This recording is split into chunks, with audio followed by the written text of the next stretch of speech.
هی مردک، این خواهری تو چند روز آمدگیه در همه جا آوازه و دروازه شده است که با کدام مردک گشته از او کودکدار شده است.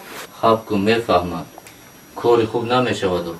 از روی کثافتی خواهرت دیدی که همه جای درمان شده است. یک دو ریزگر استد خدا میدونه باز به سر آن چی بلاها را میآورد. زنک بسیار سرم را گرنگ نکن، رو از پیشم. باز پشت خواهرش را میگیرد.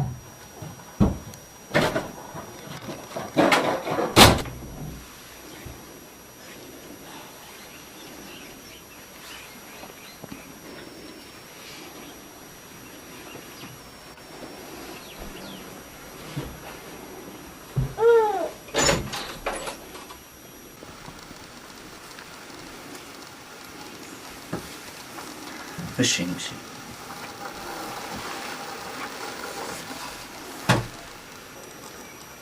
تو زیغ نشو، به گپ‌های انگت اهمیت نده.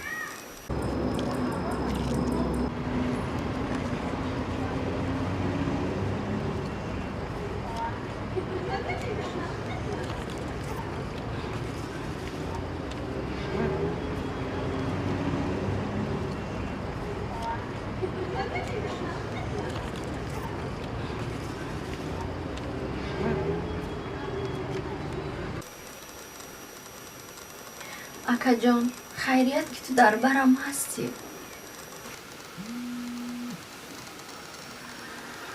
زیغ مشو، همه‌اش ناز میشه.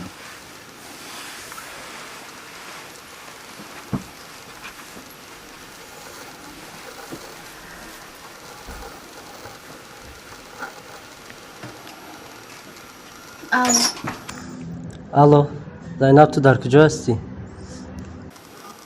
باز چی میگی؟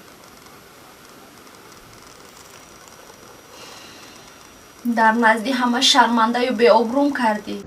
ما باید بخوریم. در کجا؟